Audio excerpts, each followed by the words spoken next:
Hello, welcome. Glad you're here. Thanks for tuning in to my keynote discussion today at Think Global.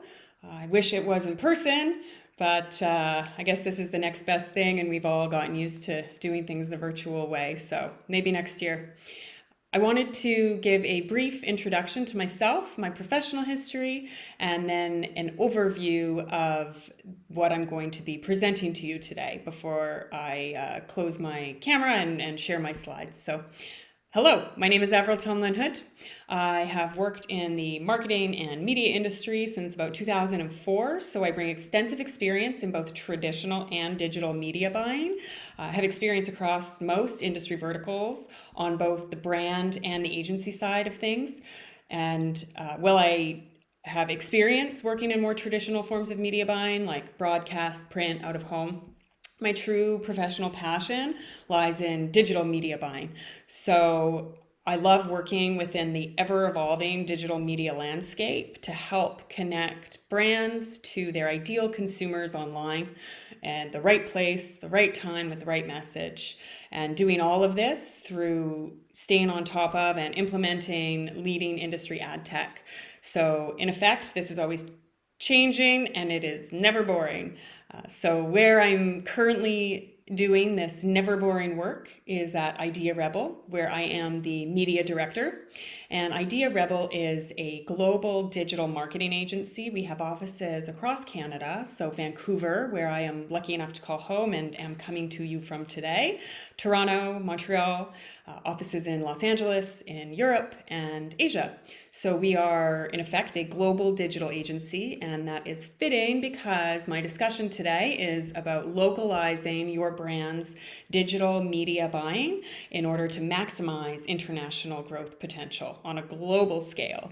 So we're going to visit a couple definitions up at the top. We're going to talk about marketing localization, media buying in and of itself, and then I'm going to take you through what I call the 4 pillars or 4 best practices, 4 steps for localizing your media buying when entering a new market entirely.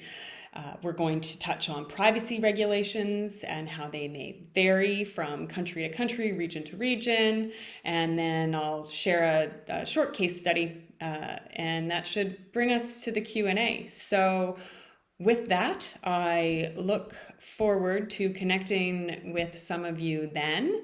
I'm going to turn off my camera and I'm going to share my slides. So if your company is considering expanding into a new international market, it should not just cut and paste what was a previously successful marketing and media buying strategy. You have to go back to the foundational steps taken in the primary market and localize that template. So that's what I mean by think small to go big. Essentially, think locally to go global. New market requires a new playbook. So even though businesses may exist within a global marketplace, media consumption habits and purchasing behaviors differ greatly from country to country. No matter how well something has been done before, it needs to be tailored to the new market. Missing the mark can mean not only wasted impressions and decreased ROI, but potential harm to a brand's hard-earned reputation. Even if you succeeded in one country or region, say the UX is smooth, your website is award-winning, the ad campaigns are delivering consistently strong return, you cannot take for granted that this will translate directly to success when entering a new market. We have to look at localized media consumption habits and purchasing behaviors, which is what media planning is all about. So media planning is the art and science of using quantifiable data, qualitative research, and the appropriate ad tech to reach the right person at the right time in the right context with the right content. It is not the branding or creative visionary aspect of marketing. Ideally, this has been done as foundational step in building your brand and done well, of course, earlier in your process. Media planning is the strategic process involved in getting that brand message in front of the right eyeballs by identifying where your customer is in their path to purchase and determining the best way to reach them. So then marketing localization means your company and its content can be found online based on local search preferences and promoted via a digital marketing strategy based on in-country consumer behavior. It's about understanding international audiences, considering which content is most relevant to them, and localizing that content from language to visuals to user experience in a locally authentic way. So media planning and marketing localization together is the localized connection plan. Localization in media planning is about building this connection plan based specifically on in-country consumer behavior. So I've broken this down into 4 pillars or 4 best practices, 4 steps, each to be detailed further below. Firstly, we want to define who our product or service is for. We want to determine where are they. We want to build the media mix. And then we want to, 4, execute the plan using the appropriate ad tech platforms and publishers, aligning with localized data regulations. So I'm going to go ahead and expand on each of these, starting with define.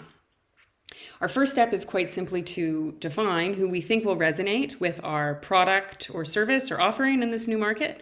To do this, we begin by extracting actionable insights through any available first-party data. So that is data that your company owns. So firstly, what does your Google Analytics tell you about your current customers? What about your CRM, your customer relationship management software? Any brand surveys, social media channel insights? Then we're going to layer this with any available third-party data insights, and that is in simplest terms, data that you do not own, that is not part of your internal brand ecosystem. So there are various technology partners and tools for media planning that pull in this granular market research data. Ideally, you would use a local partner with localized expertise in the market that you're entering. So once we've defined who we're targeting, we break them into personas, we create audience segments.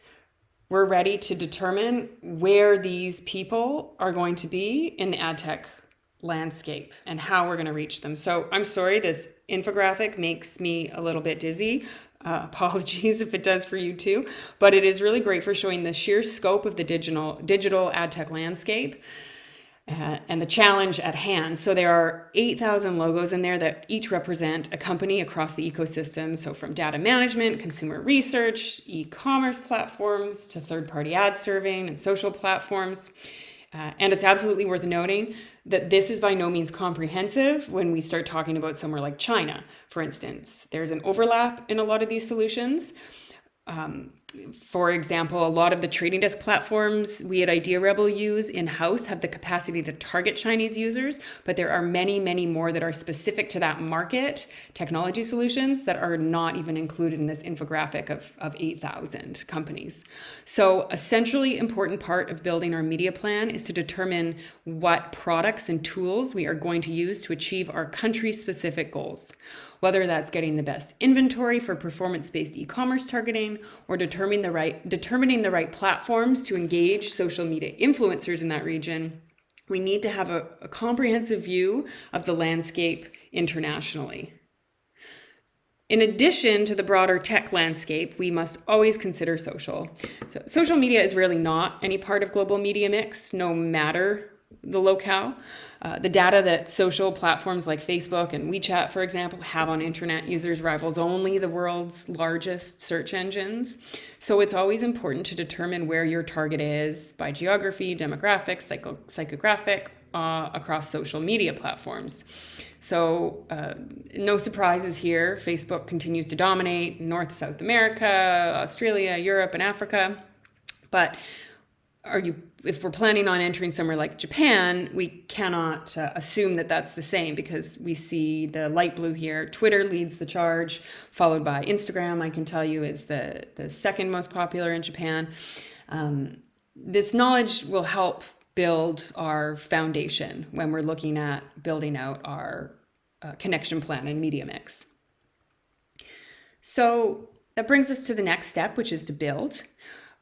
Once we've determined who we're trying to reach and what the ad tech landscape looks like, where these qualified customers are, we begin to build our localized media plan through exercises like this day in a life. This and the following slide take 2 examples of a seemingly identical target persona that we want to reach. So let's say a 29-year-old professional man works in the tech industry, has no children. This exercise shows what it would look like if we were in the Toronto, Canada market. So the standard daily media touch points he would have.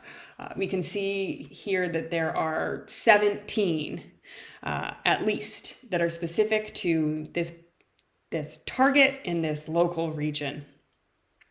Music streaming, instant messaging, social media, email, search, OTT, that's video streaming, games, news, and other apps. Now we take this exact same template and we apply our day in the life to a seemingly identical target audience. So because it's probably the most polarized from North America, or scratch that, it is the most polarized from North America when it comes to media ecosystems and local usage trends, we're going to look at China for comparison's sake here. So we can see that the exact same target in terms of age, gender, lifestyle interacts in much the same patterns, but on completely different platforms. So forget Google, that's banned in China, I'm sure you're aware. Baidu is the search engine counterpart. Same for Facebook, no Facebook, but WeChat is equivalent in some ways, plus many, many, many more. So the way people shop and order items and services is completely different in Beijing than it is in Toronto, as per our example. And we need to dig into this in order to execute successfully, because even if this persona that we've built looks the same on the surface and follows the same patterns of media usage in a day, more or less, the platforms where we reach them are going to vary greatly. So now that we've built a localized connection plan, when it comes to executing what we've built, we have to take into account the best practices and access to technology in any given locale. For example, if you or your agency is used to third-party ad serving through Google DoubleClick Campaign Manager, for instance, back to the drawing board. Somewhere like China, if we stick with this example, actually doesn't even use third-party ad serving in the same way, if at all. So that would be an entirely new execution, delivery verification, and reporting process consideration to be determined. Another thing that will always require localized attention is any current data privacy regulations. For instance, are you going to even be able to include something like retargeting in your performance marketing strategy in this new market? The ability to do so and guidelines are going to vary from country to country and even state to state in the US. Thinking about activating ad campaign anywhere in Europe? Well, your media buyers will have to get acquainted with the GDPR in order to protect your business from any inadvertent privacy regulation mishaps.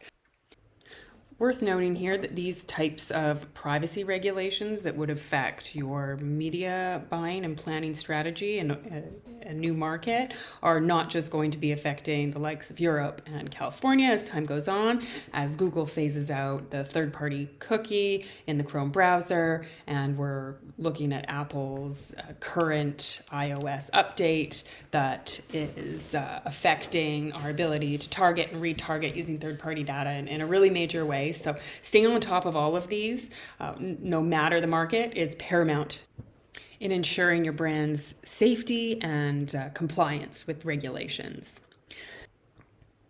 So now that we've walked through the high-level process for localizing a digital media strategy, so we talked about defining our audience, determining where they are, building the connection plan that will help us reach this audience where they are with the right message, right time, right eyeballs. I wanted to share a brief example of how Idea Rebel has recently applied all of these best processes and has seen success duplicated in market offshoots. So Idea Rebel engaged with NBA Canada initially to develop and manage all of their digital fan engagement. So that's contests, sweepstakes, surveys, etc. And after a successful first season, so we helped the NBA acquire 500,000 unique users, we were given the opportunity to duplicate the success for the rest of the NBA regions around the world.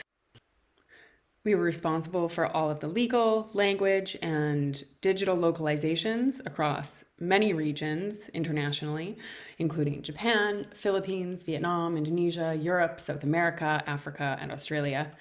We've had the ability to scale quickly for each region because we built a model and a platform that allowed us to move anywhere around the world while applying our templated localization media buying strategy that's based on those 4 pillars that I've walked you through here today.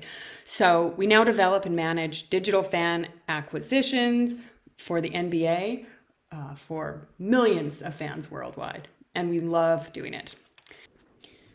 So a brief recap of what we've covered today.